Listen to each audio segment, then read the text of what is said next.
Welcome students. In this video I will be talking about the use of wildcard characters when I want to search any particular file or a folder in my computer. So let's say पहला case as I discussed in my previous video, हमारे पास दो wildcard characters हैं that we can use for searching. One is star and one is question mark. Okay, we are going to use these for two wildcard characters.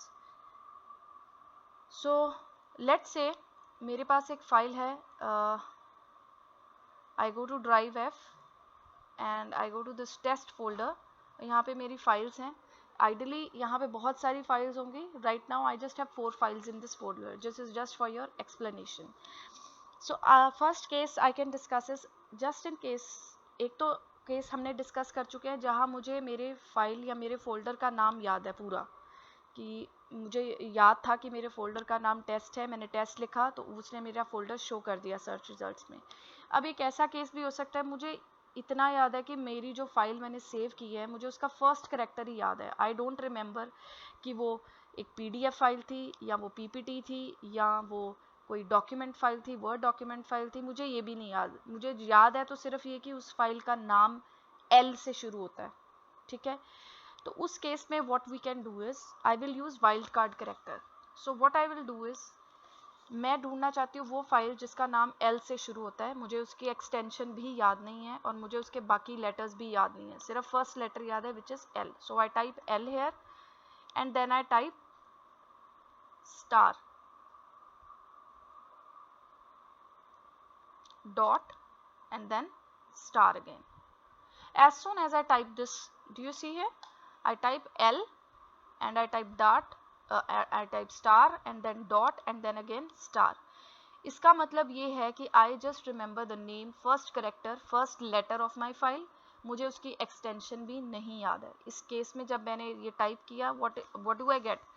जो भी मेरी files L से start हो रही हैं उनकी एक्सटेंशन कुछ भी हो सकती है. अब ये एक एक्सटेंशन है वर्ड की, एक एक्सटेंशन है टेक्स्ट फाइल की, तो आई एम एबल टू, मैं इजीली लोकेट कर सकती हूँ कि मेरी फाइल वो कौन सी थी. जब मुझे सर्च रिजल्ट्स में वो फाइल शो हुई मुझे वो फाइल शो हो जाएगी.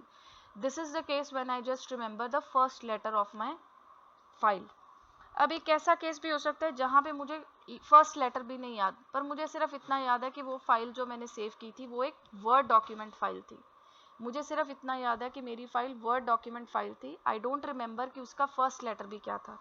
उस केस में हम क्या टाइप करेंगे, we will type star dot docx. docx मतलब मुझे ये याद है कि वो फाइल मेरी एक वर्ड फाइल थी. मुझे नहीं याद कि वो उसका फर्स्ट लेटर क्या था, उसका सेकंड लेटर क्या था या उसका क्या नाम से फाइल सेव की थी. As soon as I type star dot docx, इसने मुझे सर्च रिजल्ट्स में जितनी भी वर्ड फाइल्स मेरे इस फोल्डर में प्रेजेंट है वो सारी वर्ड फाइल्स लिस्ट हो जाएंगी. तो इजीली मैं लोकेट कर सकती हूँ कि मेरी कौन सी फाइल है and I can go to that file. Okay, third case अब हम क्या डिस्कस करने वाले हैं. The third case that I can discuss is कि मुझे ये याद है कि उसका फर्स्ट लेटर क्या है और मुझे ये भी याद है कि वो एक टेक्स्ट फाइल है. Text file means it is a notepad file, it has an extension .txt. तो मैं क्या टाइप करूँगी, मुझे उसका फर्स्ट लेटर याद है, आई type L and I remember the extension is .txt. Okay, I will type L star .txt. In that case मेरे पास क्या आ गया, जितनी मेरी टेक्स्ट फाइल्स है और जिनका फर्स्ट लेटर एल है दैट विल बी डिस्प्लेड. अब ये टेक्स्ट फाइल है और इसका फर्स्ट लेटर एल है. इन दैट केस क्या आ गया मेरे पास, ये वाली फाइल. अब सपोज अगर मुझे सारी टेक्स्ट फाइल्स देखनी है तो I will just right star .txt. अब इसमें मेरे को क्या शो हो रहा है, सारी text files, application, school, letter, ये 3 फाइल्स हैं जो मेरी टेक्स्ट फाइल्स हैं. अगर मुझे फर्स्ट लेटर याद है, if I remember that my file starts by the letter S, so I will type S. तो मेरे पास वो वाली फाइल आएगी जो टेक्स्ट फाइल है and it starts with the letter S. So this is how you use the wildcard characters.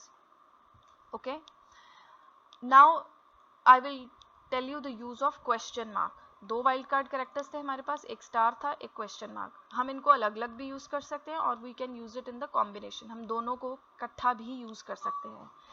अब मैं आपको डिस्कस करूंगी what is the use of a question mark, ठीक है। लेट्स से ये मेरा एक फोल्डर है, अब इसमें मुझे सर्च करना है। कई बार what you do is you sometimes you end up saving files.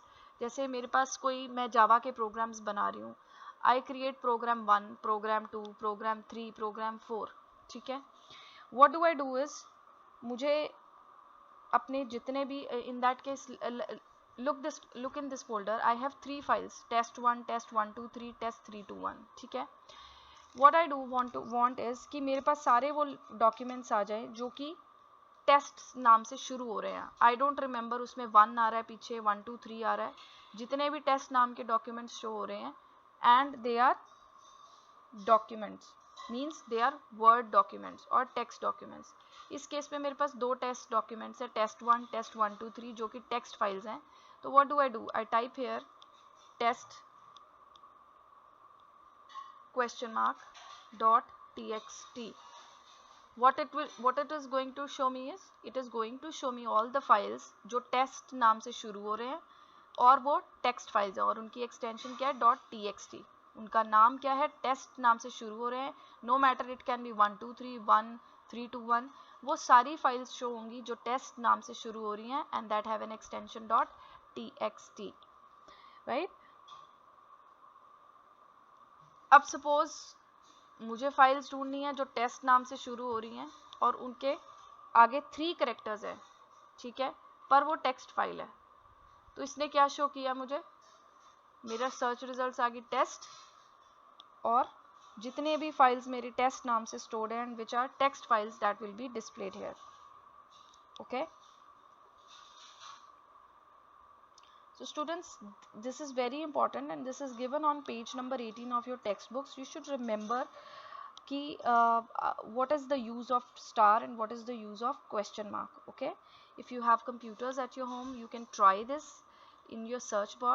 You can try using this option, using wildcard characters for your searching any files or folders. Now the last topic of your chapter is working with multiple applications. Multiple applications means at one time you कई बार हम क्या कर रहे हैं कि हम I am making some file, मैं कोई वर्ड डॉक्यूमेंट या I am working on my assignment, ठीक है। I am working on my assignment and let's से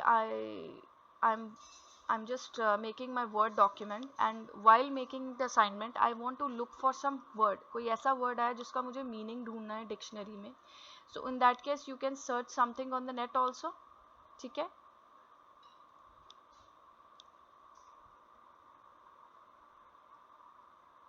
ठीक है, I open dictionary here and let's say I have a file here, ठीक है,